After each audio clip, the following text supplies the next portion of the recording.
साथियों नमस्कार, जय भीम, सत श्री अकाल, आदाब। मैं हूं दीपक पुली और आप देख रहे हैं ब्लू फेंस न्यूज़।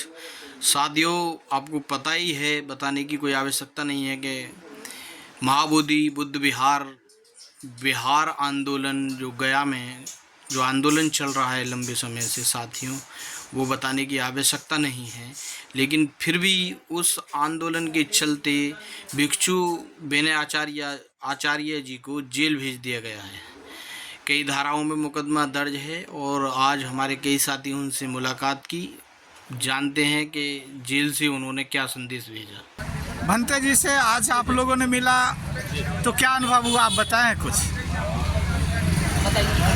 हम लोग आज यहाँ जिला का जो सेंट्रल जेल है बिहार की गया, हम यहाँ पर हैं और हम अभी भंते विनाचार्य से मिलकर आए हैं। और विनाचार्य जी ने बोला है कि भाई वहाँ पे जो लोग हैं जो एकत्रित रहे और वहाँ पे जो लोग हैं जो बुद्ध के प्रति समर्पित हैं, बाबा साहब भीमराव अम्बेडकर जी के प्रति समर्पित हैं, वो कहीं ना कहीं जो धर्म को बचाने की लड़ाई है वो चलती रहनी चाहिए। क्योंकि अगर आपकी धर्म और संस्कृति नहीं है तो आपका कुछ भी नहीं है। तो वैचारिक जो क्रांति जो भंते जी ने जगाई है, भंते जी बहुत ही दुखी नहीं है, वो खुश हैं। और भंते जी कह रहे हैं कि मैं धर्म की लड़ाई लड़ रहा हूँ और मैं जो समाज की लड़ाई लड़ रहा हूँ और समाज को इकट्ठा करने का काम कर रहा हूँ। हम लोग वहाँ मिल करके आए हैं और उन्होंने ये आदेश दिया है कि जैसा भी नेतृत्व होगा, दिल्ली में जो कमेटी बन रही है, दिल्ली से जो नेतृत्व होगा, दिल्ली में कमेटी बन रही है, जो देश का नेतृत्व वहाँ से चलेगा, मैं सब लोगों के साथ हूँ। और जैसा सब लोग कहेंगे, जो कमेटी कहेगी, हम उसका निर्वहन करेंगे। सब लोग मिल करके आगे हम लोग काम करेंगे। भंते जी की दिनचर्या ठीक है, उन्होंने बताया कि मैं फ़िलहाल स्वस्थ हूँ, ठीक हूँ।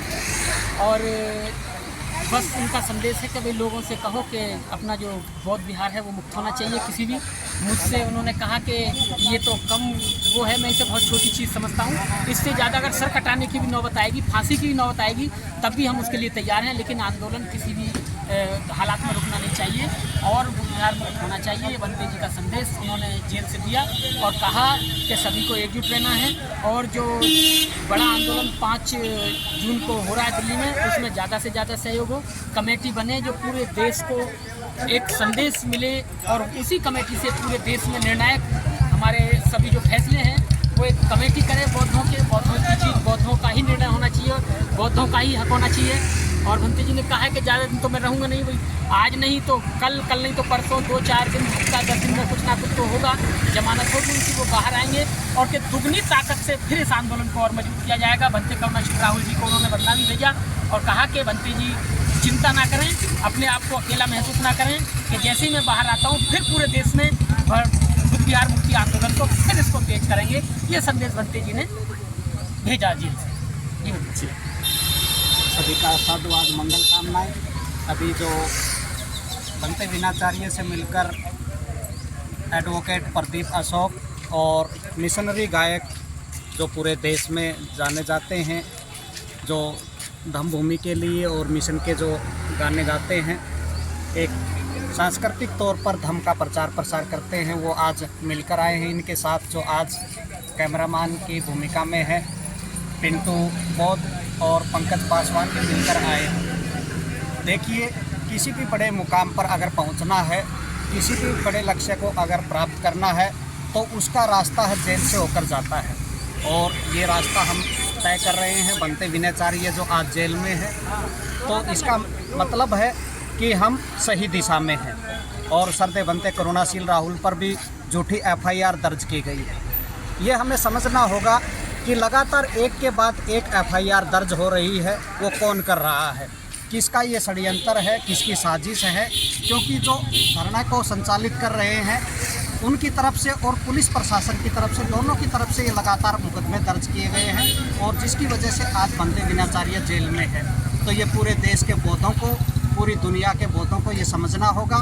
अभी तक जो आंदोलन के नाम पर जो नौटंकी चल रही थी, किसी भी प्रकार की सुविधा जो उपासक और उपासिकाएं हैं, जो बौद्ध भिक्षु यहाँ बैठे थे, उनको मुहैया नहीं करवाई गई। और एक कमेटी होनी चाहिए जो किसी भी आंदोलन के लिए ज़रूरी है, जिसके लिए सरदे भंते विनाचार्य, सरदे भंते करुणाशील राहुल ने लगातार प्रयास किया, इस आंदोलन को गति देने का काम किया। लेकिन उन्हीं को रास्ते से हटाने के लिए ये साजिश रची गई और इस आंदोलन को है कमज़ोर करने का, या कहें कि ख़त्म करने का काम किया गया है। कि किसी मोनेस्ट्री में, किसी मकान में या किसी के बेडरूम में है, ये आंदोलन नहीं चलते। ये देश के बौद्धों का और दुनिया के बौद्धों के श्रद्धा और आस्था का केंद्र है। ये जो हम किसान आंदोलन जो हमने पीछे देखा, कितना बड़ा आंदोलन था और कितनी बड़ी कमेटियाँ थी उसके अंदर, ये उससे भी बड़ा आंदोलन है। और इस आंदोलन में कोई कमेटी नहीं है, कोई योजना नहीं है, कोई प्लानिंग नहीं है। केवल एक व्यक्ति पूरे देश को भ्रमित करके इस आंदोलन को कमज़ोर करने का लगातार काम किया और उसी का नतीजा है कि 10 तारीख को ही ये आंदोलन है उसने स्थगित कर दिया गया। इस आंदोलन को बेच दिया गया। पूरा पंडाल जिससे एक आस्था पूरे देश और दुनिया के बौद्धों को बंधी हुई थी कि ये महाबोधि महाविहार मुक्त होगा, उसको उखाड़ लिया गया और पूरे आंदोलन को ख़त्म कर दिया गया। एक आदमी की बात आपने किया, डायरेक्ट बता सकते हैं क्या बनते हैं? हाँ, वो लामा एंड कंपनी है, इसको बताने में कोई गुरेज नहीं है। तो इसलिए अब इस आंदोलन को पूरे देश में एक केंद्रीय कमेटी बनेगी जो 5 तारीख को प्रोटेस्ट के बाद 6 और 7 को होगा। फिर ये कमेटी है, ये दिशा और दशा तय करेगी कि ये आंदोलन कैसे हो, इसका स्वरूप कैसा हो। इसमें हम तन मन धन से सर्दे भिक्षु डॉक्टर करुणाशील राहुल के सानिध्य में बनते विनयाचार्य के साथ मिलकर धम्मभूमि की टीम जो लगातार अब तक इस आंदोलन को गति देने का काम कर रही थी, मजबूत करने का काम कर रही थी, आगे भी जब तक पीटी एक्ट ख़त्म नहीं होता हमारी जो भागीदारी है सर्दे भिक्षु डॉक्टर करुणाशील राहुल के सानिध्य में लगातार बनी रहेगी और ये महाबोधि महाविहार मुक्त होकर रहेगा। ये हमारा संकल्प है, ये धम्मभूमि का संकल्प है, ये बनते करुणाशील राहुल का संकल्प है। शुक्रिया।